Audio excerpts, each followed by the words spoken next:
Dans cette troisième partie d'émission, nous allons parler de voyage et pour en discuter, nous avons avec nous en studio Mme Anne Godbout. Bonjour. Bonjour Francis. Anne Godbout, vous êtes directrice et même fondatrice d'une agence de voyage qui se spécialise dans la spiritualité, les voyages spirituels, l'agence Spiritour.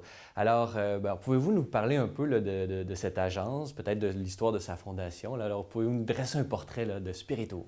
Oui, bien sûr, Spiritour, on fait un voyagiste, c'est nous qui créons nos propres circuits, à la différence d'agences de voyage. Et donc, on est spécialisé, comme vous l'avez dit, dans les voyages en fait de ressourcement pour permettre aux gens de s'arrêter, faire le point dans leur vie, se ressourcer et favoriser en même temps la croissance personnelle et spirituelle. Donc, on a deux volets. On a le volet aux sources de l'aide, plus axé sur le développement personnel, et le volet aux sources de la foi, qui sont nos pèlerinages chrétiens.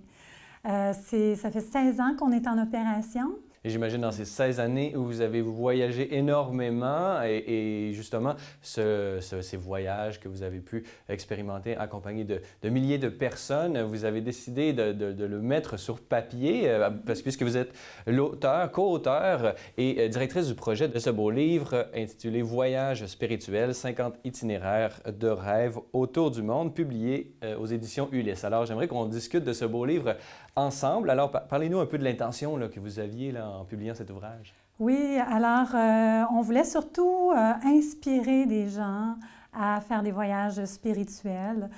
C'était l'intention première. En même temps, c'est le fruit de 16 ans d'expérience dans l'organisation de voyages spirituels. Donc, on est heureux de partager ça avec tous. Et voilà, c'est vraiment dans cet objectif-là. C'est Ulysse, en fait, qui m'avait approché avec l'idée. Je trouvais vraiment l'idée géniale.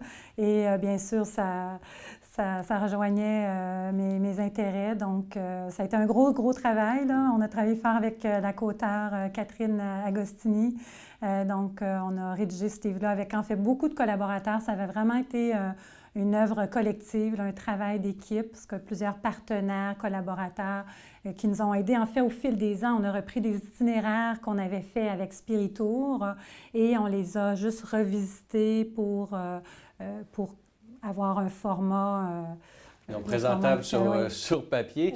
Ce qui est intéressant dans ce livre, c'est que vraiment les deux passions qui sont les vôtres, c'est-à-dire la spiritualité et les voyages, ils sont présentés vraiment d'une manière assez originale. Pouvez-vous nous parler un peu de la structure de l'ouvrage? Oui, en fait, il est partagé en 5 sections. La première section aux sources du christianisme fait en fait presque 50% des itinéraires. On en avait beaucoup.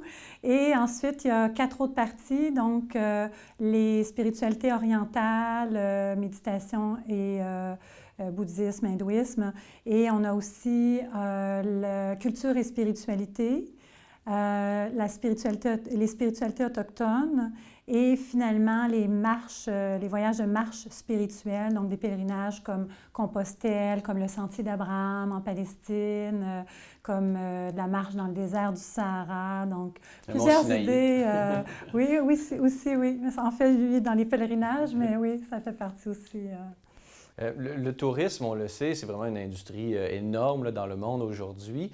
Comment est-ce que vous distingueriez justement ce tourisme spirituel du tourisme ordinaire? Parce que parfois, on visite les mêmes lieux, on va à Rome, tout le monde visite Saint-Pierre de Rome. Qu'est-ce que ça apporte justement cette orientation spirituelle là, au voyage? Je pense que la différence, c'est vraiment plus dans l'intention du voyageur. Donc, c'était un défi aussi de transmettre ça, tu sais, d'aller au-delà du culturel. Donc, dans chaque itinéraire, on met en relief d'ailleurs soit un monument ou une festivité spirituelle, une célébration spirituelle ou un saint. Si on va sur les sur les pas de Saint-Paul, par exemple, en Turquie ou en Grèce, bien, on parle du personnage, de ses écrits. Alors, ça a été vraiment un travail de recherche pour aller encore plus en profondeur, pour transmettre que le contenu d'un voyage spirituel aussi, ça va plus loin que juste le patrimoine religieux. qui est déjà extraordinaire. Et aussi dans l'intention, donc dans toute la démarche, ça c'est difficile à transmettre, mais je pense qu'on l'a transmis un petit peu aussi, toute la démarche sur place, de prendre des temps, d'aller dans un rythme plus lent, puis c'est ce qu'on essaie vraiment de faire vivre aussi à nos voyageurs chez Spiritour, d'avoir un rythme plus lent pour vraiment prendre le temps de se déposer, de se ressourcer, de s'imprégner des lieux, de rencontrer la population locale qui peut tellement nous apporter, ou des communautés religieuses locales. Ça, c'est extraordinaire. C'est ça qui fait la différence. Aussi, bien sûr, l'accompagnateur qui vient avec nous, qui peut nous transmettre aussi des enseignements spirituels. Si on part en pèlerinage, par exemple en Terre Sainte, bien, c'est le fun d'avoir un prêtre, d'avoir la messe tous les jours qu'on peut célébrer dans des lieux significatifs.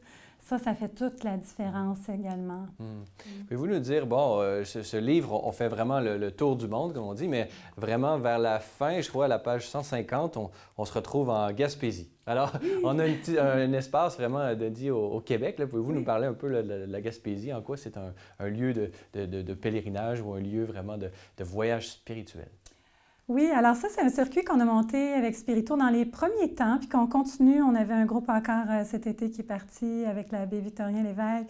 Et c'est un beau circuit. Donc, on fait le tour de la péninsule, puis on découvre les hauts lieux spirituels qui sont pas très bien connus, qui est Notre-Dame des douleurs à Pointe-Navarre. Exact, vous connaissez bien. Oui, on en a déjà parlé à une autre émission. Sur la route des diocèses, on avait visité ce magnifique lieu de pèlerinage. Merveilleux. Sanctuaire. Et puis, il y a aussi l'oratoire du Mont-Saint-Joseph, donc où on va avec les pèlerins. C'est beau, là, on est en plein air, puis on peut vraiment... la nature nous révèle Dieu, nous révèle la beauté de Dieu, nous révèle notre Créateur. Donc, je trouve ça important aussi de prendre le temps de se ressourcer en nature. C'est des lieux qui apportent à l'émerveillement, qui est une porte pour moi sur l'absolu. Un pèlerinage spiritualité et nature qui peut-être s'adresse à des gens qui viennent d'autres pays, viennent chez nous pour justement visiter un peu comme nous, on va en Israël. Pouvez-vous nous dire à qui ça s'adresse, là, ce livre? Peut-être tourisme religieux, ça sonne peut-être pour personnes plus âgées, mais les jeunes, justement, peut-être ça pourrait être intéressant. C'est une nouvelle avenue peut-être pour eux. Là. À qui ça s'adresse? Ça s'adresse à tout le monde. C'est pour ça qu'on a voulu toucher vraiment différentes religions, différentes spiritualités. Et c'est vraiment large dans le sens, ça peut aussi intéresser des gens qui ne sont pas nécessairement religieux, mais qui ont une ouverture. La spiritualité, comme j'explique dans ma préface, c'est beaucoup plus grand que la religion. C'est tout ce qui touche la quête de sens, tout ce qui parle d'un cheminement intérieur.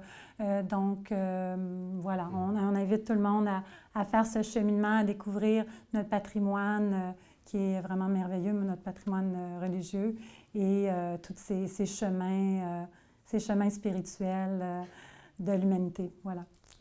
Alors, pouvez-vous nous dire si on veut se procurer, comment on s'y prend?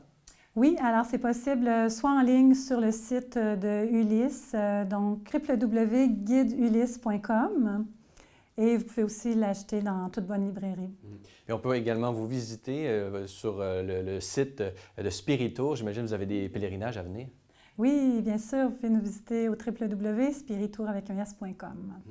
Anne Godbout, je rappelle à nos téléspectateurs que vous êtes fondatrice et directrice générale de l'agence Spiritour et co-auteure et directrice de projet de ce magnifique livre publié aux éditions Ulysse, Voyage spirituel, 50 itinéraires de rêves autour du monde. Alors, merci beaucoup d'avoir été avec nous aujourd'hui. Merci à vous. Au revoir. Voilà, c'est tout pour aujourd'hui. N'hésitez pas, si vous avez des questions ou commentaires, vous pouvez m'écrire à l'adresse qui apparaît à l'écran. Revenez-nous la semaine prochaine pour un autre épisode d'Église en sortie.